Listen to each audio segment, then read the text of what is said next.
د ښکلا ورکوونکي څښتن تعالی په ښکلي نامه د شملې راډیو درنو قدرمند اورېدونکو سلامونه نیکې هیلې مې ومنئ. هیله منده یم ټول به روغ جوړ د صحت او عافیت په جامو کې پټ یاست. خوشحاله یم چې یو ځل بیا زه عایشه پښتنه له ځنډ وروسته د خزانې خپرونه کې ستاسو قدرمندو چوپړ ته حاضر شوې یم. نو په نن ورځ خپرونه کې مو موضوع د ویناوالي او جرأت لوړونه. ویناوالي څه ته وایي او جرأت څنګه لوړ کړو؟ نو دا مو د خپرونې موضوع ده. نو زموږ ګران همکار ښاغلی عبدالجلیل جوهر صاحب مو د خپرونې میلمه دی. نو نن ورځ مو د خپرونې موضوع د ویناوالي څه ته وایي، همدارنګه څنګه کولی شو خپل جرأت لوړ کړو، یعنې ونه ډار سو تر څو چې کله موږ ویناوالي کوو ویره راته پیدا نه شي، سپریس راته پیدا نه شي. نو نن ورځ مو د خپرونې موضوع همدا ده. زموږ ګران همکار ښاغلی عبدالجلیل جوهر صاحب مو د خپرونې هم میلمه، هم کوربه، هم تخنیکر دی، ځکه تخنیک برخه کې هم مرسته راسره کوي او د خپرونې میلمه هم دی. نو ښاغلی جوهر صاحب تاسو ته هرکلی وایم، په خیر راغلی خپرونې ته. ډیره زیاته مننه. سلام تاسو ته اوریدونکو ته. تمه ده چې ټول به راته رک روغ جوړ د صحت او عافیت جامې به یې پر تن وي. خوښ او خوشحاله یم چې د خزانې خپرونې ته یو ځل بیا هم ستاسو په کوربتوب را حاضر شوی یم. ډیره زیاته مننه جوهر صاحب چې خپرونې ته راغلی او هم کوربه، هم تخنیکر، هم میلمه یې په دریو برخو. نو چې خبر د خپرونې خپل یې که نه؟ بلکل. نو جوهر صاحب راځو په خپرونه به پیل وکړو. لومړي کې به راشو دې ته چې ویناوالي څه ته وایي. بلکل، دا چې نن خپرونه کې موضوع ویناوالي او جرأت لوړونه ده، یوه ښه موضوع ده په ټوله کې. زموږ په ټولنه کې نن سبا ورته اړتیا هم ډېره زیاته لیدل کېږي. لومړی راځو د وینا تعریف ته. ټول هغه الفاظ او کلمات چې د یو انسان په غږیزو غړو ادا کېږي هغه ته وینا ویل کېږي، او یا په بل عبارت ډېرو خلکو ته وینا کول چې د بیان په طریقه ترسره سي. مثلا چې هدف د اورېدونکو قانع کول وي او د هغوی هدف ته هڅول وي، دې ته موږ وینا ویلی شو. ډیره مننه جوهر صاحب. وینا کول په ټوله کې یعنې په ژبه یا په خوله باندې خبرې کول ته موږ وینا وایو که نه؟ نو راځو جوهر صاحب، هغه کسان چې ګونګ دي یا هغه کسان چې په لاسونو باندې ډېری کسان خبرې کوي، عادت یې دی، په وینا کې څومره مهم رول لوبوي؟ او آیا هغه کسان چې ګونګ دي په لاسونو باندې خبرې کوي دې ته هم ویناوالي ویل کېدای شي؟ بلکل، ځکه د ویناوالي برخه باډي لنګویج ده، یا هم په لاسونو باندې یا په د بدن په یو جسم باندې خبرې کول، چې دا په ویناوالي کې ډېره مهمه برخه ده. باډي لنګویج که څه هم سړی ګونګ نه وي یا مثلا خبرې نشي کولی، خو بیا هم باید البته خبرې کولی شي، بیا هم باید له دغه باډي لنګویج یا هم له د جسم څخه استفاده وکړي په ویناوالي کې. مثلا یو مثال زه درته یادوم. که کله مثلا موږ یو مثال په شکل باندې چاته وایو چې په وینا کې وایو چې پلانې څیزونه ډېر و، د دې په ځای چې موږ ډېر وایو، که چېرته موږ لاسونه ورسره زیات ونیسو، دواړه لاسونه، او ووایو چې ډېر و، نو دغه په اورېدونکو باندې یو ښه تاثیر کوي، د هغوی توجه راجلبېږي. او که چېرته مثلا شی کم و او موږ وایو چې هغه ډېر زیات کم و، له هغو سره مټان ونیسو، لاسونه ونیسو، نو دا هم د باډي لنګویج یوه برخه ده، په ویناوالي کې ډېره مهمه برخه ده، او د اورېدونکو توجه ځان ته راجلبېږي.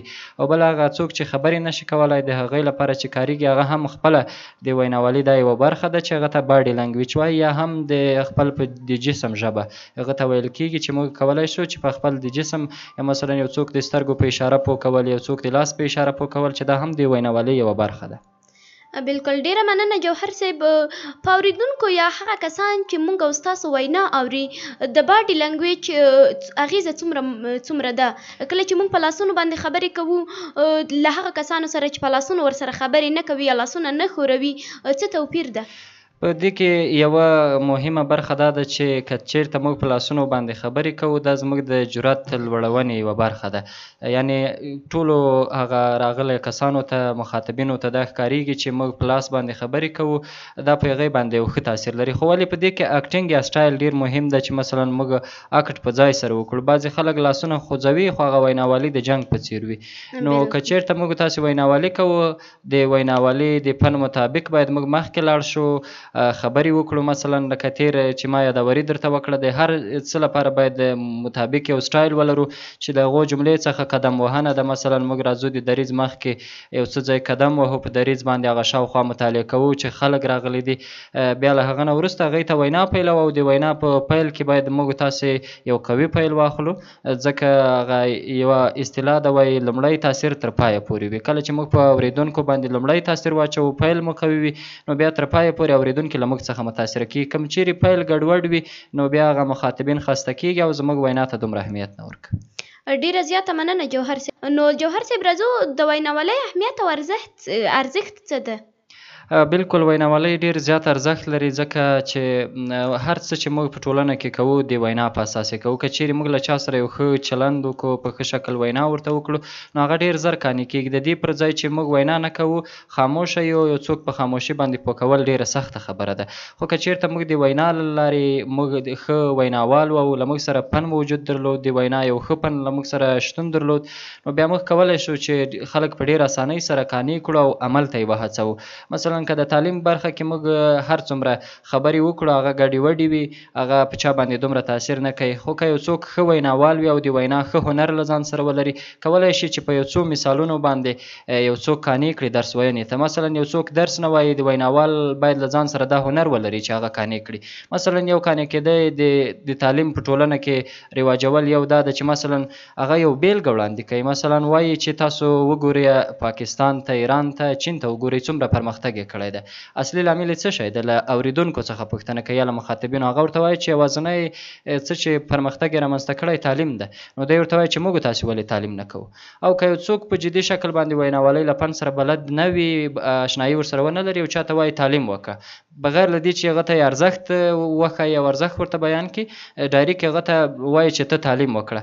هغه ته دا نه وایي چې د دې لامل دا ده، زه ته په دې خاطر او په دغه لامل هڅوم چې ته باید تعلیم وکړې ځکه چې دا ګټې لري. هغه یې ګټې نه ورته وایي، یوازې هغه ته وایي چې تعلیم وکړه. نو دا خبره بیا په هغه باندې دومره تاثیر نه کوي. بالکل ډیره زیاته مننه جوهر صاحب. یوه یادونه ته وکړه اوس د مثالونو یادونه. په ټوله کې په وینا کې وصال، البته مثال، متل، همدارنګه شعر او دغسې نور برخې چې راخیستل کېږي څومره مهمې دي؟ ډېرې زیاتې مهمې دي ځکه مثال کولی شي چې له اورېدونکو سره مرسته وکړي چې هغه په وینا باندې ښه پوه شي او هغه ګنګسیت چې په ویناوالۍ کې رامنځته شوی ده هغه له منځه یوسي. او بل متل ټوکه هم له ډېره مرسته کوي ځکه یو وخت کې چې وینا ته مسلسل کوي او ټوکه نه وي پکې نو اورېدونکي خسته کېږي.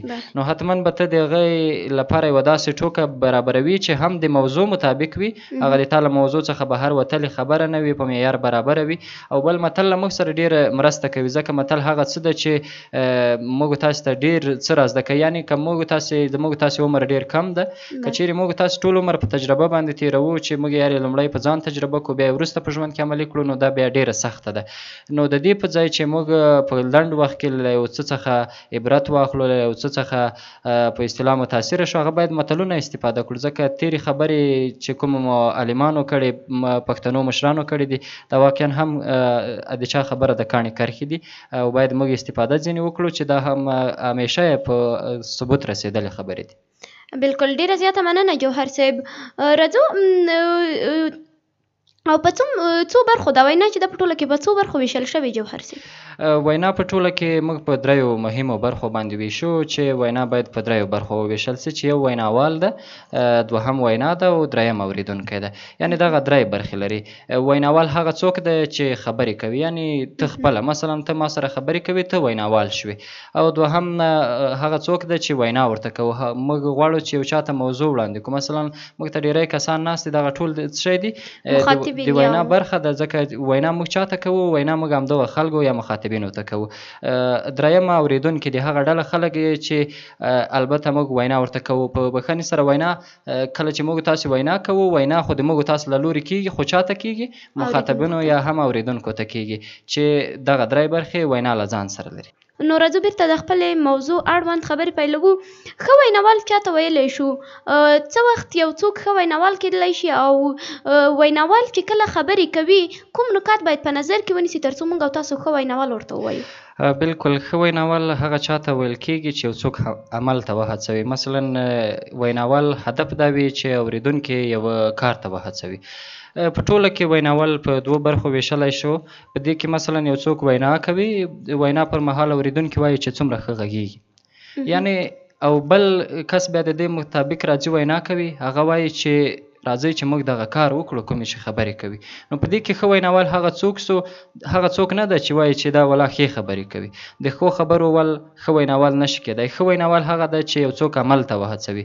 لکه څنګه چې ما دویمه برخه کې ویناوال یاد کړو چې کله هغه وینا کوي خلک وایي چې دی رښتیا وایي او باید موږ دغه کار ترسره کړو. نو اصلا ویناوال هغه چاته ویل کېږي چې دی عمل ته وهڅوي.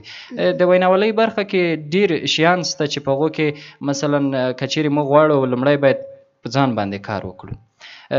شخصیت جوړونه تر ټولو ډیره مهمه ده. مثلا موږ چې اوریدونکو ته وینا کوو باید هغه یو صمیمانه فضا کې ترسره شي. یعنې په وینا کې ډیر باید جدیت هم موجود نه وي چې موږ په ډیره جدي شکل اوریدونکو ته وینا کوو. بل تر ټولو مهمه برخه چې په ویناوالۍ کې ده هغه شخصیت جوړونه ده او ځان ته ارزښت ورکول دي. که چیرې ویناوال ځان ته ارزښت ورکړي نو دې متیقن یم چې دغه اوریدونکي یا مخاطبین چې دته ناست دي دا ټول به له ده څخه متاثره وي، ځکه چې دی ځان ته ارزښت ورکوي او اورېدونکي بیا ده ته ارزښت ورکوي. د شخصیت جوړونې 5 بنسټونه له موږ سره شته چې موږ باید څنګه شخصیت جوړونه جوړه کړو. لومړی چې د شخصیت جوړونې اساسي بنسټ د مور و پلار دی. دویم ورپسې ښوونځی ده، پسې ملګري دي، څلورم خپرونې دي او پنځم ته پخپله یې. که چیرې موږ غواړو چې شخصیت جوړ کړو له دغو 5 سرچینو څخه باید ګټه واخلو چې مور و پلار ده، ښوونځی ده، ملګري دي، خپرونه ده او ته خپله یې. که چیرې موږ خپله په ځان باندې وغواړو چې کار وکړو موږ خپله هم ځان سمولی شو. خو مور و پلار، ښوونځی، ملګري او خپرونې دا ټولې ګټې لري. که موږ وایو چې مور و پلار په ویناوالۍ کې څه رول لري، ویناوالۍ کې به یې رول دا وي اکثره کورنیو کې اولادونه خبرو ته نه پرېښودل کېږي. که چیرې په کورنۍ کې مور و پلار اولادونو ته اجازه ورکړي د خبرو کولو په مجلس کې نو بیا دی د یوه سټیج یا دریځ په سر باندې هم ښه غږېدلی شي. او که چېرته په کور کې د وینا کولو حق نه لري، بیرون هېڅ امکان نه لري چې دی د یو غټ سټیج یا هم دریځ ته راڅرګند شي او په دریځ باندې د وینا وکړي. حال دا که دی هر څومره آمادګي ولري خو کله چې سټیج ته ولاړ شي نو په ده باندې فشار لویږي، دی په اصطلاح لړزه اخلي او له هغه کسانو څخه چې دته ناست دی خپله له هغو څخه یو رقم ویره احساسوي چې که اوس له ما څخه غلطي وشي یا به زه تهدید شم او یا به خلک راپورې وخاندي. په کورنۍ کې هم همدا خبره رامنځته کېږي. نو دغه ټول له کورنۍ څخه رامنځته شوي دي. بل ښوونځی، د ښوونځی هم زموږ سره په ویناوالۍ کې ډېره مرسته کوي. که موږ د ښوونځي په دوران کې خپلو ټولګیوالو ته وینا کوو یا هم هلته د سري پایل په سر باندې وینا کوو دا هم ډېره مهمه ده. دریم ملګري دي. کله چې موږ یوه وینا کوو یا په یو موضوع باندې خبرې کوو، که چېرته یو څوک ښه ملګري ولري او ورته غوږ شي او دی وینا ورته وکړي نو دغه د وینا پروسه یې ورو په ورو له ملګرو څخه څنګه کېږي ټولنې ته کېږي. کله چې دی د ملګرو په وړاندې په جرأت سره وغږېږي بله ورځ دی راځي د ټولنې په وړاندې د یوې غټې غونډې په وړاندې همدغسې په ډاډه زړه غږېږي لکه څنګه چې ملګرو ته غږېږي. بل خپرونې دي. خپرونې هم د انسان په ژوند باندې تاثیر لري. دا چې رسنۍ شته، هر څوک د خوښې خپرونه پیدا کولی شي او په اصطلاح ذوق وي، ځکه رسنۍ ډېرې زیاتې دي او حتما چې یو څوک رسنۍ تعقیب کړي یوه داسې خپرونه چې د ده ذوق ته برابره وي پیدا کېږي. دی د خپلې خوښې خپرونه واوري، هغه د خپلې خوښې چلوونکی معلوم کړي، د هغه کوم کلمات چې دي مثبت کلمات دی په خپلو خبرو کې ور اضافه کړي. بل ته خپله معنا، یعنې کله چې موږ غواړو چې په ځان باندې کار وکړو په خپله موږ مرسته کولی شو. ورځ تر بلې باید ډیسپلین وکړو، تمرینات وکړو. دلته د ویناوالۍ په برخه کې ما یوه ورځ مطالعه کوله، یو ویناوال چې توتله و، ژبه یې بندېدله. نو کله چې به ده وینا کوله خلکو به ډېر زیات ورپسې خندل په ښوونځي دوران کې. بیا به دی د سیند غاړې ته تو په خوله کې به یې شګې او لوټې اچولې، بیا به یې هڅه کوله چې وینا وکړي. یعنې کله چې به یې ژبه بنده شوه له ډېره کاره به ده خولې ته شګې اچولې. خو حال دا چې هغه اوس د نړۍ په سطحه باندې ویناوال ده. یعنې اوس د هغه کتابونه موږ مطالعه کوو، اوس د هغه له کړنو څخه چې دی په ویناوالۍ کې کوم ټریکونه یا کوم میتودونه کاروي موږ له هغه څخه ګټه اخلو او ورڅخه زده کوو. نو باید سړی په ژوند کې ناهیلی نه شي. هر کار ممکنه ده که چېرته موږ وغواړو. بالکل ډیره زیاته مننه جوهر صاحب.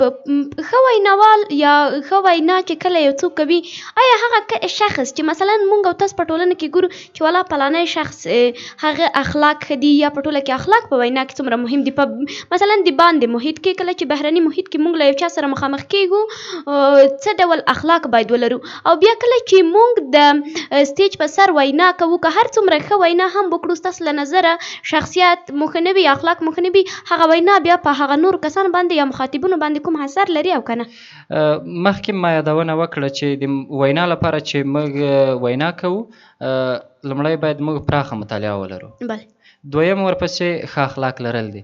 که چېرته موږ دغه دواړه سره یو ځای کړو حتما اورېدونکي زموږ وینا تر پایه اوري، البته هغه که په ساعتونو هم اوږده شي ځکه په هغې باندې نه هغې د خستګۍ احساس نه کوي او وینا په ښه غور سره اوري. او که چیرې زموږ اخلاق سم نه وي، صمیمانه نه وي، په اصطلاح سټیج ته ورجګ سو، په مستقیم ډول باندې یو څوک تهدید کړو وایي چې دا کار یې داسې ده او دا کار یې داسې ده، او یا هم په غیر مستقیمې لارې یو داسې خبره وکړو چې هر سړی دا فکر کوي چې ګواکې دا ما ښیي. نو دا هم په ویناوالۍ کې د ویناوالۍ د اصولو خلاف کار ده چې متاسفانه زموږ په ټولنه کې ډېر زیات لیدل کېږي. ویناوالۍ تر ټولو مهم هنر دا ده چې ته له غیر مستقیمې لارې هغه اورېدونکي وهڅوې هدف ته، له غیر مستقیمې لارې ته دی پوه کړې. حال دا چې دی ته باید نقطه په نقطه ونه ویل شي چې په تا کې دا ستونزه ده او دا ستونزه باید ته هم دا شی به حل کړې.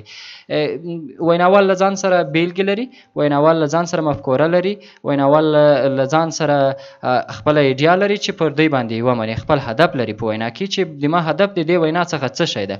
تر هغه مخکې چې دی وینا پیلوي یوه بیلګه وړاندې کوي، البته خپله مفکوره وړاندې کوي چې دا مفکوره چې ما راپورته شوې ده ماته، بیا له هغه وروسته خپل لامل وایي چې په دې لامل، بیا دغه د لامل وروسته خپله بیلګه وایي چې که مثلا دغه کار وسي په ټولنه کې دا د پرمختګونه به وسي چې بیلګه یې مثلا یا پلانی هیواد ده یا مثلا پلانی هلک ده، احمد ده، محمود ده. که مثلا یو چاته وایي چې ته درس ووایه، که چیرې ته درس ووایې د درس لامل چې ته باید درس ووایې لامل یې څه شی ده؟ لامل یې د تا پرمختګ ده. څنګه پرمختګ ده هغه درته وایي، ته یې بیلګه ورته وړاندې کړه چې مثلا احمد په مکتب کې اول نمره ده، وګوره چې څومره ښه هوسا ژوند لري، یا مثلا پلانی له مکتب څخه اول نمره باندې په اول نمرګي نیولې وله یا په اول نمره سټیج په دغه شکل باندې مخ ته تللی دی، دا د اوس په ټولنه کې غټ شخصیت ده. دا یوازې د ده څه شی ولو هڅې وي چې ده په ښوونځي کې کولې، ده په خپل ژوند کې کولې، ده په خپل تعلیم کې کولې.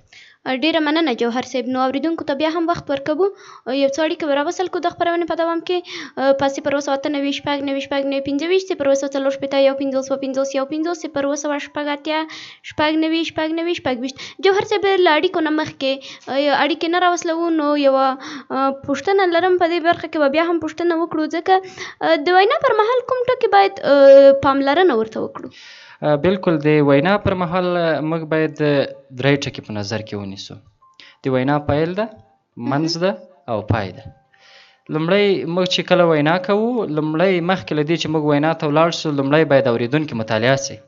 مثلا موږ چاته وینا کوو؟ ښځینه دي، نارینه دي او زده کړې کړي دي، لوستي کسان دي که نالوستي کسان دي. له هغه نه وروسته ماشومان دي، لویان دي او که ټول ګډون لري. دې ټولو ته په کتو سره وروسته بیا په هغې ټولنه کې چې ته وینا کوې مذهب، دین، له هغه نه وروسته خوشحالي او خفګان څېړل کېږي. مثلا ته دې غونډې ته د خوشحالۍ په حیث باندې راغوښتل شوی که د خفګان؟ که چیرې ته د خفګان له وجې دې غونډې ته راغوښتل شوی او ته د خوشحالۍ خبرې کوې، نو دا په ټولو اورېدونکو باندې بد تاثیر لري. او که چیرې ته د خفګان لپاره البته خوشحالۍ لپاره غوښتل شوی او ته خفګان خبرې کوې، حتما ته په دې خوشحالۍ کې خفګان رامنځته کوي. نو دغه خبرې ډېرې مهمې دي. له هغه نه وروسته محیط یا چاپېریال د خپل سټیج چې ته ورځې هغه ځای باید ډېر ښه مطالعه شي، ښه ولوستل شي چې سټیج ته ته ورشې. مخکې له مخکې چې ته وینا پیل کړې، یو 30 ثانیې یا هم 15 ثانیې باید ته سکتګي یا هم وقفه واخلې تر څو دغه ټول ناست کسان تا ته څنګه سي متوجه سي. کله چې توجه دې تا خواته راواوړي، بیا وینا پیل شوه. کله چې موږ وینا پیلوو، درې برخې موږ ته پلاس راکېږي، یا مثلا موږ به په دریو برخو باندې وینا کوو. لومړی پیل ده، منځ ده، پای ده. پیل به د مقدمې په شکل وي، یا مثلا موږ یو بیت وایو، یا مثلا یو متل وایو، یا مثلا یو حدیث وایو، یا یو آیات وایو چې د موږ وینا څنګه سي په قوي شکل سره پیل شي، مقدمه یې ښه پیل شي. او موږ باید ډېر پر انرژي واوسو په لومړي سر کې. په منځ کې بیا چې کله د وینا منځ ته راورسېدو، سر یې خلاص شو، مثلا راغلي کسانو ته د ښه راغلاست وایو. کله چې منځ ته د وینا راورسېدو، په منځ د وینا کې به د موږ هدف وي. مثلا زه سټیج ته د څه شي لپاره راغوښتل سوم؟ مثلا زه سټیج ته د دې لپاره راغوښتل سوی یم چې زه اورېدونکو ته د ویناوالۍ په اړه باندې وغږېږم.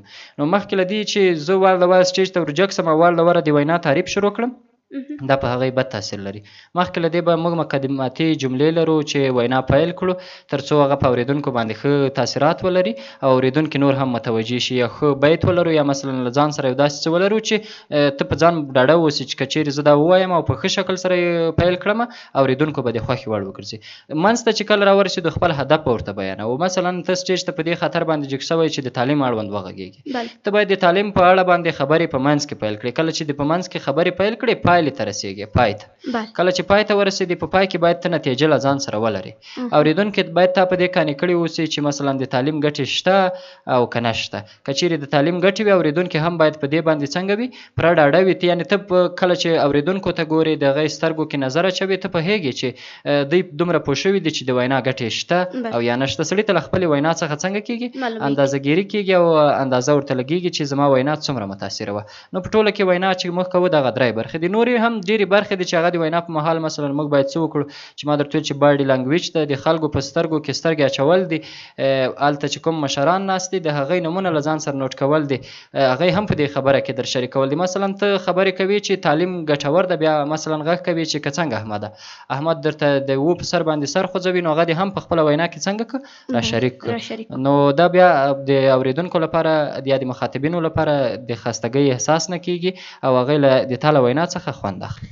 ډیره مننه جوهر صاحب. په د وینا پر مهال پوښتنه کول په اورېدونکو باندې څومره مثبت اغېز اچولی شي؟ بالکل د وینا چې د زیاتې برخې لري چې مثلا بعضې میټینګونه یا ناستې چې دي هغه کې باید پوښتنې اورېدونکي وکړي یا باید تل اورېدونکو څخه پوښتنې وکړي. خو هغه عمومي جلسو کې چې وي چې مثلا ډېر خلک وي ښه بد نه وي چې پوښتنه وپوښتل شي، ځکه یوازې ته خپله که چیرې ټول پوښتنه وشي ښه خبره ده، ټول پوښتنه په ټوله کې ټول پوښتنه وشي او که یوه پوښتنه یوه کس ته راجع شي کیدای شي د هغه زده نه وي په هغه مجلس کې د خجالتۍ یا د ځان کمیدنې احساس ولري له ځان سره. که چیرې ټول پوښتنه وشي حتما په ټول پوښتنه کې 3-4 کسان داسې پیدا کېږي چې په هماغه ځای تا ته ځواب درکړي، او که چیرته دوی تا ته ځواب هم در نه کړي دوی سره دا انګېزه پیدا کېږي یا به دا جواب خپله په ذهن کې ځان ته پیدا کوي، او که په ذهن کې له دوی سره د دې ځواب نه و دوی به ځي مطالعه به کوي او بیا به دغه سوال څنګه کوي جوابوي. یعنې په ټوله کې کله چې دوی له دغه محفل یا له دغه غونډې څخه د باندې وځي هم هغه د وینا فکر به د دې سره وي چې مثلا فلانې په ویناوالۍ کې له ما نه دغه پوښتنه وکړه زه باید دې ته مطالعه وکړم، کنه چې دا هم په اورېدونکو باندې یو مثبت اغېزه ده. بالکل له ده سره یوه انګېزه پیدا کېږي چې تر څو دی وینا برخې ته هغه کوم وینا چې شوې ده یا کومه خبره شوې ده د ویناوال له لورې دی هڅېږي په هغه برخه کې او دی هڅه او پلټنه کوي چې تر څو د هغې پوښتنې ځواب را پیدا کړي، ځکه دا بیا دی په وجدان کې ځوروي دا پوښتنه له ده سره همیشه پیدا کېږي چې دا پوښتنه له ما څخه وپوښتل شوه یا په ټوله کې وپوښتل شوه، له ده سره یوه تلوسه پیدا کېږي چې باید دی هغې پوښتنې ته ځواب پیدا کړي. بالکل ډیره زیاته مننه جوهر صاحب. له اورېدونکو ډیره زیاته بښنه غواړو اړیکه نشو راخیستلی، نو دا چې ستونزه هم ده او په ټوله کې زموږ وخت هم کم دی. جوهر صاحب راځو دې ته چې ولې د ویناوالۍ په وخت کې ځینې کسان د ویرې احساس کوي یا سپریس پیدا کوي؟ بالکل ډیره ښه پوښتنه ده. کله چې اورېدونکي بعضې وینا کوي زموږ په ټولنه کې زیاته ستونزه همدا ده. خپله زه هم له دې ستونزې سره په لومړیو کې مخ شوی وم د ښوونځي دوره کې. دا ستونزه ډېر لاملونه لري. یو خپله په ځان نه باور، یعنې موږ په ځان باندې هغه سیلف کانفیډنس نه لرو، په ځان باندې باور نه لرو چې موږ مخ ته ولاړ شو، یعنې موږ ښه وینا چمتو کړې وي، ښه له ځان سره په زړه کې په اصطلاح ښه بیداره وو. خو کله چې موږ سټیج ته نږدې کېږو نو په ځان مو هغه باور څنګه کېږي له منځه ځي. یعنې موږ وایو چې دا وینا بتمن ما په زړه کې ځان سره داسې ویلي دي کېدای شي هلته ما څخه غلطه سي، نو کله چې موږ دا کېدای سي ورسره یو ځای کړو نو بیا څنګه کېږي موږ په وینا کې حتما ستونزه را پیدا کېږي، یعنې دوه زړهتوب زړه نازړه والی دی. او بله دویمه پوښتنه چې مخکې ما یادونه وکړه په کورنۍ کې د ماشومتوب له دورې څخه په کورنۍ کې یو هلک ته یا هم نجلۍ ته دا اجازه نه ورکول چې هغه په کورنۍ کې خبرې وکړي، د مشرانو تر مخ وغږېږي، نو دا هم ډېر غټ تاثیر لري په ویناوالۍ کې چې بیا په راتلونکو کې دی ستونزه لري، ځکه چې دی په کور کې خبرې نشي کولی. د یو بېګانه کس هغه کسان چې په کور کې شتون لري هغه ټول خپلوان دي، یوه کورنۍ ده چې دی تقریبا له ماشومواليان له پیدایښته تر دې اوس وخته پورې دی سره پیژني په کور کې، یعنې که ووایو چې په کور کې 15 ساعته یا هم 18 ساعته دی سره یو ځای وي، دغه پاتې څو ساعتونه که مثلا بیرون وي دغه ټول دی په یوه ځای تېر کړی، نو چې دومره کس درته صمیمي هم وي چې دومره ته ژوند ورسره کوي، خو بیا هم د هغې له مخې ته یوه خبره په ډاډه زړه او په جرات سره نشې کولی، نو بیا به ته څنګه راځې د بېګانه کسانو له مخې به ته د سټیج په مخ باندې چې هغه تا ته ډېر تبن مشران ناست وي، کسران وي، همداشان د ټولنې هر رقم کشر په دې کې شتون ولري او تا ته ناست وي، نو ته بیا د هغې مخ ته وینا کولی شي، خو نه کېږي. تر دې ټولو مهمه دا ده چې اوس د دې حل لاره پیدا شي. حل لاره یې دا ده چې په کورنیو کې باید ماشومانو ته اجازه ورکول شي چې هغې خبرې وکړي. خیر که د هغې نظر غلط وي، تاسو د هوپ سر ورته وښوروئ یا یې پوه کړئ چې دغه کیسه چې داسې ده تاسو نه ورباندې پوهېږئ، په دې لامل باندې دا شونې نه ده، باید دا کار په دې شکل سره ترسره شي. او که نه وي دومره باید وشي چې هغې ته د وینا اجازه ورکول شي. بل هغه څوک چې اوس په لویوالي کې ویرېږي، یعنې مثلا کورنۍ هم د چا خبره له کورنۍ څخه اوس دومره ویره نه لري، خو کله چې وینا کوي د وینا پر مهال باندې د ویرې احساس کوي، هغې ته تر ټولو مهمه په ځان ته ارزښت ورکول دي.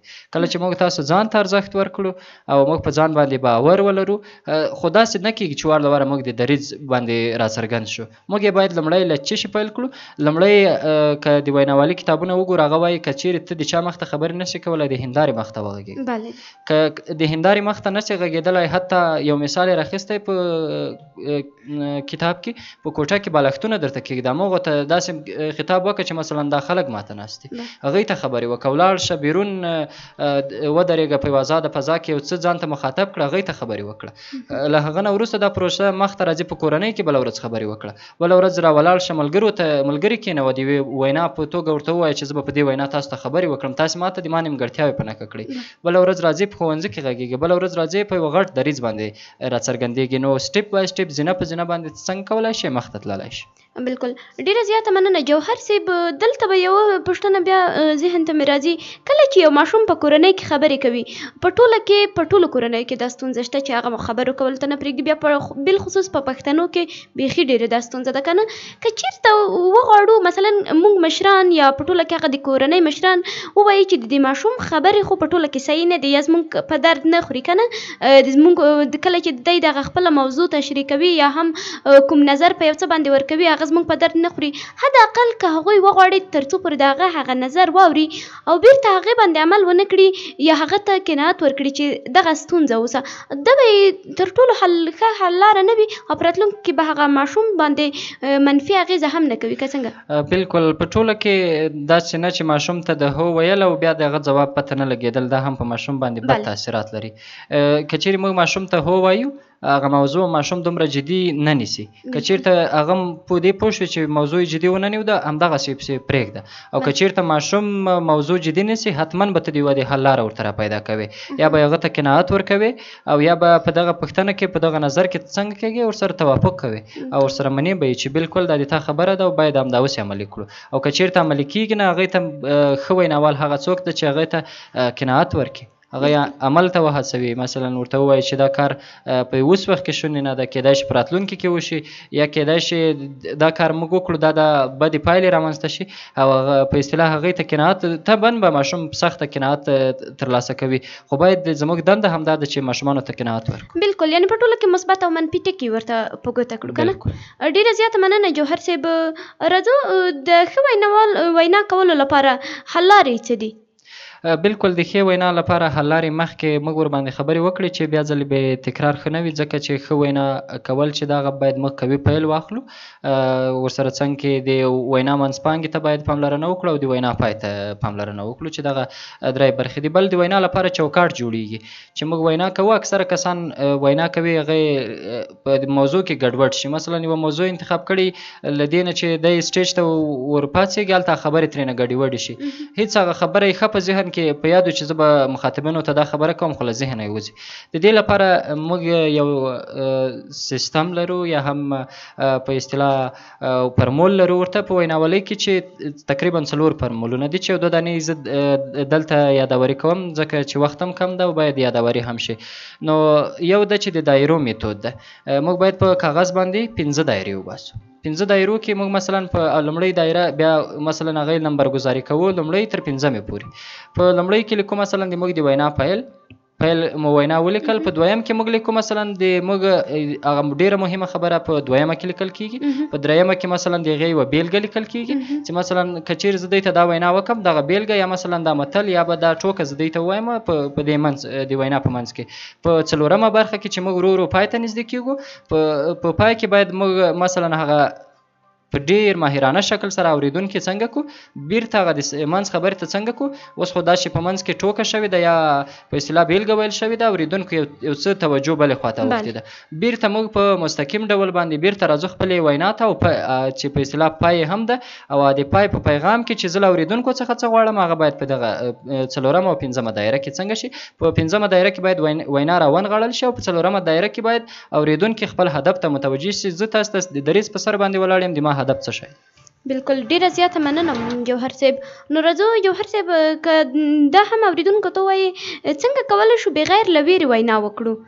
یعنې په ټوله کې ځینې کسان وایي چې زه د دومره کسانو مخ ته څنګه خبرې وکړم، یا په ټوله کې مثلا زه خبرې کوم زه وایم چې ما ته زما پلار ناست دی، زما ورور ناست دی، یا په ټوله کې زما استاد یا د ټولنې په ټولنه کې چې هغه کسان چې هغوی لوړ شخصیت ولري یا تر ما زیات مشران وي یا مثلا غټ مدیر اوسي انجینر اوسي هغه راته ناست دي، زه له دوی مخ ته څنګه خبرې وکړم؟ بالکل تر ټولو لومړی باید په دې برخه کې موږ مطالعه ولرو. کله چې موږ مطالعه ولرو موږ ته اړتیا پیدا کېږي چې یو چا ته مشوره ورکړو، یو چا سره خبرې وکړو.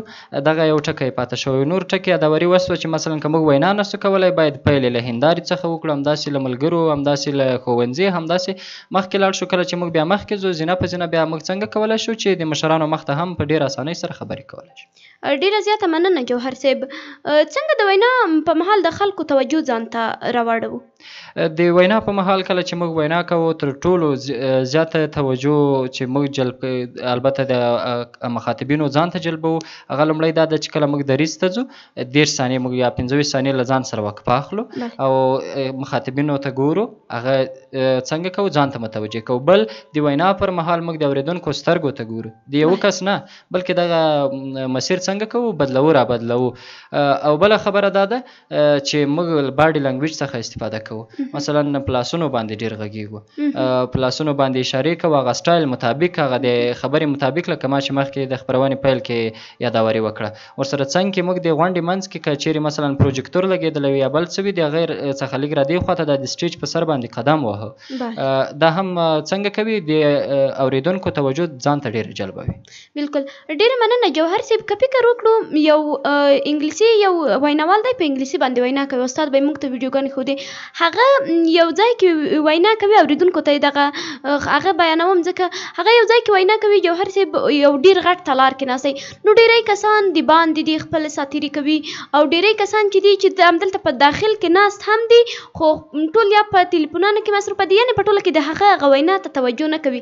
نو دی سم له لاسه جوهر صاحب نه پوهېږم له ځان سره ټوکه کوي که هغه کوي یو ډول شور جوړوي. هغه کوم کسان چې دلته ناست دي هغوی هم ورسره چغې کوي چکچه کوي، نو له باندې نه ټول کسان راځي. وروسته دی ډېر په یو صمیمانه ډول باندې خپله وینا پیل کوي چې د ټولو اورېدونکو یا د مخاطبینو هغه البته توجه چې ده ته اوړي. او بل که تاسو اورېدونکو د نورالدین هغه وینا اورېدلې وي جوهر صاحب بیخي ډېر زیات مخاطبین هم لري کله چې دی وینا کوي، هغه ډېره پراخه مطالعه لري ځکه یې اورېدونکي زیات او په ټوله کې مخاطبین زیات که نه. که څوک د نورالدین هغه ویډیوګانې وګوري کله چې دی خبرې کوي یا هغه کوم نصیحتونه چې کوي نو ټول په وینا کولو کې به له ډېری کسانو سره مرسته وکړي. که څنګه جوهر صاحب؟ بالکل ډېره زیاته مننه جوهر صاحب. نو راځو د وینا لپاره غږ څومره مهم ده؟ بالکل د وینا لپاره یو مهم څه چې ده هغه غږ ده. ډېره ښه پوښتنه ده. د وینا په مهال غږ هم ډېر مهم ده، خو دا نه چې مثلا موږ وایو چې د غږ ښایسته ده چې مثلا یو څوک ډېر بدرنګه غږ لري یو څوک ډېر ښایسته غږ لري. دغه د غږ ښایسته هم خپله په کس پورې تړاو لري. هېڅوک هم داسې نشته چې مثلا هغه د په غږ کې ستونزه ولري، خو ولې دغه الفاظو باندې زور راوستل د الفاظو ادا کول دا خپله غږ ته ښکلا ورکوي. که چیرې مثلا موږ یوه جمله پیل بیلوو مثلا موږ وایو چې د موږ وینا ته ډېر کسان راغلي دي داسې ووایو نو دا خبره یو څه بې خونده کېږي او که موږ وایو چې ماشاءالله دې غونډې ته څومره ډېر کسان راغلي دي دا خبره باندې ټینګار وسي یا مثلا زور وسي نو د موږ په غږ کې څنګه کېږي ښایستهوالی را پیدا کېږي د موږ په دې جمله باندې ښایستهوالی یعنې مثلا کومه جمله باندې په کوم ځای کې زور راوستل شي مثلا هغه ډېره په شدید شکل سره وویل شي کومه باید ډېره نرمه وویل شي که چیرې موږ ته مثلا یوه جمله راکول شوې د سوالي په شکل وي بعضې مثلا زه له یو چا څخه پوښتنه کوم چې ته په څویم ټولګي کې دا د سوالي په شکل سو او که موږ بعضې خلک دا پوښتنه داسې کوي ته په څویم ټولګي کې یعنې داسې وکړي لکه هغه موږ چې څنګه هغه جمله پای ته رسېدلې وي د سوالي شکل ولنر بعضې ندایه یا د تعجبیې په وخت کې موږ یوه جمله کاروو چې مثلا موږ وایو چې واه څومره ښایسته دا خبره وکړو بعضې خلک یې ډېر بې احساسه کوي کله چې هغه د په ښه شکل سره ترسره شي او په ښه انداز سره وویل شي نو دغه خپله د انسان غږ ته ښایستهوالی وربښي بالکل ډیره زیاته مننه جوهر صاحب نو راځو په ټوله کې هغه کسان چې وینا کوي څومره باید د نورو کسانو وینا تعقیب کړي تر څو پورې ښه ویناوال واوسي بالکل په ژوند کې دغه برخه ډیره مهمه ده حتما باید یو څوک استاد ولري چې تر څو که علاقه ولري چې د یو ښه ویناوال شي یا ښه وینا وکړي استاد په ژوند کې درلودل یا رهنما کس درلودل د هغه په ژوند باندې ډیر مثبت تاثیرات اچولی شي استاد خو معلومه خبر ده چې باید حتما یو څوک ولري ځکه بغیر له استادي څخه رسېدای شي یو څوک رسېدای شي خو ولې په ډېر وخت به هغه کوم وخت چې دی ضایع کوي که چیرې دی له استاد سره مشوره وکړي او د استاد په مشوره مخکې ولاړ شي کیدای شي دی چې هغه څه په 4 میاشتو کې زده کوي کیدای شي هغه په 1 میاشت کې زده کړي بالکل ډیره زیاته مننه جوهر صاحب ځینې کسان وایي چې مثلا زه خو یو په ټوله کې یو ډاکټر یم ما ته وینا په ټوله کې فرق نه کوي البته ډاکټر ته وینا ډیره مهمه ده که نه اوس ځینې کسان داسې فکر ونه کړي چې ډاکټر باید وینا ونه کړي یا په ټوله کې یو کس وایي چې زه خو رسنۍ کې کار نه کوم یا د سټیج سر ته نه ځم زه وینا څه کوم دوی ته ستا پیغام څه دی په ټوله کې وینا یوازې د خبرو کولو لپاره مهمه ده که په ټوله کې موږ او تاسو په یو مجلس کې کینو خبرې کوو دا هم وینا ده ګوره وینا د ټولو لپاره ډیره زیاته مهمه ده ځکه چې که چیرته وینا نه وای موږ تاسو به خبرې نه کولې خبرې په ټوله کې مهمه دي هر کس ویناوال ده هیڅوک ځان له وینا څخه نشي بچ کولی که ته ماته په ټولنه کې داسې کس راوښیې چې هغه په ټولنه کې شتون ولري او وینا ونه کړي دا به بیخي امکان ولري ځکه که زه چیرته ویناوال نه یم په رسنیو کې کار نه کوم په کور کې چې زه کله خبرې کوم دا خپله د ما وینا ده یو څوک هیڅ د خبرو په کولو باندې نه پوهېږي حتی زه یو له دې څخه یوه ډېره خاطره هم لرم یو ښوونځي کې موږ تدریس کاوه هلته یو سرمعلم و یو شاګرد به ورسره غږېده خو دا د غږېدا طرز یې په هغه باندې دومره بد لګېده چې هغه یې له مکتب څخه جبري سپارچه کړو یو وخت داسې خبره ورته کړې وه چې د موږ سیمې ته ولې نه راځې دا خبره دا ولې ډېر شدید ورته ویلي وو خو یو وار یې ورته ویلي بله خبره کې یعنې هره خبره چې به ده کوله هغه یې د جنګ په شکل باندې وه که چېرته دا خبره ښه خبره به هغه خبره چې به ما په هغه شکل ورته وکړه هغه به راته وخندل او په ښه شکل به هغه ستونزه حل شوه خو ولې ده چې به هغه عین زما خبره به یې ورته وکړه په هغه باندې به یې ډېر بد تاثیر وکړه حال دا چې خبره جبري سپارچې ته ورسېده نو په ټوله کې وینا د ټولو کسانو لپاره مهمه ده هغه که زده کوونکی ده که مور ده که پلار ده هغه که په ټولنه کې هر کس وي د وینا د ټولو لپاره مهمه ده ځکه چې دی به حتما کورنۍ ته وینا کوي دی به یو کس ته وینا کوي دی په ژوند کې هر څوک یو داسې څوک لري چې ته باید هغه ته نصیحت وکړې هغه ته باید وینا وکړې او که نور څه نه وي ته خپله غواړې چې په یو مجلس کې له ملګرو سره وغږېږې نو ته چې د ویناوالۍ طرز زده نه وي ته به له هغوی سره په کوم شکل په کوم انداز سره خبرې کوې بالکل ډیره زیاته مننه جوهر صاحب واقعیتا ډېرو ښو ټکو ته د اشاره وکړه او په دې باندې مطمئنه یم چې اورېدونکو به هم له دغو ټکو څخه که په خپل ژوند کې یا په خپله وینا کې استفاده وکړي مطمئنه یم چې یو ښه ویناوال به ورڅخه جوړېږي جوهر صاحب ځینې کسان چې کله وینا کوي که نه که څه ورته فکر شوی وي هغوی چې کله اسفریز پیدا کوي نو هغه خپل خبر کې یو ډول لړزه راځي که نه نو د دغه لړزې علت څه دی بالکل د دغه لړزې علت بعضې وایي چې کسبي ده مثلا اکثره ویناوال وایي چې ویناوال له وخته کمزوری دی مثلا له کورنۍ څخه په حرص باندې دغه ویره اخیستې ده چې دی دریځ ته راځي ویره ورسره ده. خو داسې نه ده، بعضې ویناوالان وایي چې ویره چې ده هغه د انسان له پیدایښت سره نه ده پیدا شوې، یعنې د هغه له پیدایښت سره نه ده راغلې، دا خپله په کورنۍ کې دی خپله تهدید شوی ده. دی له دې ویره لري چې که چیرې زه اوس وینا کوم، یو رقم کله چې سټیج ته ځي د دې په ځای چې دی په ځان باندې وویاړي، افتخار وکړي، دی د تهدید او د خجالت احساس کوي، د اورېدونکو مخ ته نشي کتلی. نو طبعا په د ده په بدن کې بعضې هورمونونه ترشح کېږي چې دی یې له امله لړزه اخلي او بیا خبرو کې د ده بدلون راځي. ډیره مننه جوهر صاحب. د وروستۍ پوښتنې په هغه کې راته وایي، ځینې کسان چې کله وینا کوي مخاطبین په ټوله کې دته چې کله توجه نه کوي، دی څه باید وکړي؟ لومړی خو تاسو یادونه وکړه چې دی باید د مخاطبینو توجه خپل ځان ته جلب کړي. حال دا چې که چېرته مخاطبین د باندې یا په ټوله کې هغه که بل څه ته هم خاندي، دی فکر کوي چې زما وینا ته یا بل څه ته خاندي یا په ټوله کې ما ته خاندي، په دغه وخت کې ویناوال څه باید وکړي؟ لومړی خو باید ویناوال اوریدونکو ته دا چانس او موقع ورنه کړي چې د ده د وینا په مهال باندې د هغوی توجه بلې خواته واوړي، یا بلې بیا ځکه د ده وینا مهمه نه ده. که چېرته د اوریدونکو توجه بلې خواته اوړي یا په اصطلاح تغییر کوي، نو دا د دی پوه شي چې د ده په وینا کې څه شی نسته او څه شی پکې شتون لري. خو بیا هم په ځینو غونډو کې ځینې مزاحمین پیدا کېږي چې حال دا که نور اوریدونکي ډېر منظم وي، بیا د سټیج له سره که هغوی ته خبره وشي، زموږ د پښتو ادبیاتو استاد به هغه به خبرې کولې، یعنې باور دې وشه تر اوسه پورې سیم ته په د ټولګي ته تر اوسه نه له لښتې سره راغلی نه یو شاګرد وهلی دی. خبرې به م ډېرې زیاتې وکړې، خبرې به م کولې، په لومړي سر کې به استاد سیم ته راغی هم خبرې به روانې وي، خو استاد چې به کله درس شروع کوو وایي تاسو خبرې ختمې شوې، ټولو ته به قناعت ورکړو چې د تا خبره ختمه شوه، هغه به ورته ویل چې و، وایي نو اوس به زه خبرې درته شروع کړم. نو موږ هم له دریځه په هغو باندې غږ کولی شو چې ته که خبرې کوې راشه دریځ ته، او که د دولته خبرې جریان درلوده او دولته د خبرې ختمې شوې چې هغه د هو په سر ډاډ درکړي، ته به ورته وایې چې اوس به نو زه خپلې وینا ته راوګرځم. نو دغه یو ښه حل لاره ده چې موږ د وینا په مهال باندې د دغې ستونزې مخه ونیسو. او که چیرې په ټوله کې په وینا کې شور ماشور جوړ وي، دا نو بیا معلومه خبر ده چې د تا پیل سم نه و، چې تا پیل سم نه ده، اورېدونکي خسته شوي دي، نو طبعا به همدغسې کېږي. بالکل. ډیره زیاته مننه جوهر صاحب دا چې خپرونې ته راغلې او ګډون دې راسره وکړ او تخنیک کې دې هم مرسته وکړه. وروستی پیغام د اورېدونکو وینا په ټوله کې ویناوالو ته، ځکه ټول اورېدونکي د ستا له نظره یا زموږ له نظره یا په ټوله کې د ټولو کسانو له نظره ویناوال دي، نو پیغام دې ورته وکړه. بالکل. په ټوله کې موږ هم دومره پاخه ویناوالان نه یو چې موږ دوی ته مشوره ورکړو، خو حد اقل هغه د ژوند هغه بیسیک ساده چارې چې موږ په مخ باندې وړو، مثلا حد اقل له یو چا سره مخامخ کېدو خبر او طرز باید زده کړي، ورسره څنګه کې په دې باندې باید ډېر کار وشي چې مثلا زه یو څو داسې مؤدبانه جمله زده شي، مثلا له یو چا څخه د هغه د احوال پوښتنه کوي، احوال پرسي کوي، یو څو داسې ښې جملې پکې زده کړي هغې ته یې ووایي، مثلا یو څوک رخصتوي هغې ته یو داسې ښې جملې ووایي، له یو چا سره په ټلیفون کې خبرې کوي یو داسې احترامانه جمله ورته کار کې چې هغه په زړه کې تر ډېره وخته پورې پاتې وي.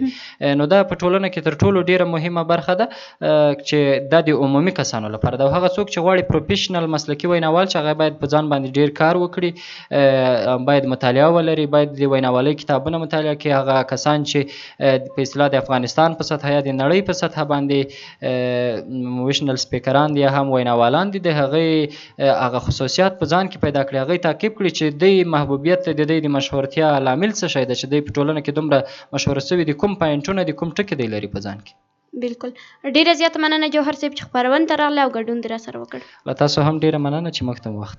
ډیره زیاته مننه قدرمند اورېدونکو. له تاسو هم یوه یادونه کوم، هر څوک چې غواړي یو ښه وینا وکړي، د مولوي نورالدین هغه ویډیوګانې یا هغه خبرې دې واوري او په ټوله کې هغه ویناوالان چې جوهر صاحب هم یادونه وکړه چې په نړیواله سطحه یا د افغانستان په سطحه دي ویناوې واورئ. په ټوله کې که چېرته هغوی ته فکر وکړئ نو ستاسو خپله وینا ته یو ډول شوق پیدا کېږي. تر بیا بلې خپرونې چې ځای شه پښتنه ستاسو قدرمندو چوپړ ته حاضرېږم. تاسو په لوی بخښونکي څښتن ته لاس پاره ما د شملې ټول ټیم په خپلو نیکو دعاګانو کې یاد ساتئ. د الله په امان. خزانه دیني، ټولنیز او طبي معلومات مو د دې خپرونې په اورېدو سره زیات کړئ. دا خپرونه هره چهارشنبه او پنجشنبه د غرمې 11 بجې په ژوندۍ بڼه له شملې راډیو څخه اورېدلی شئ.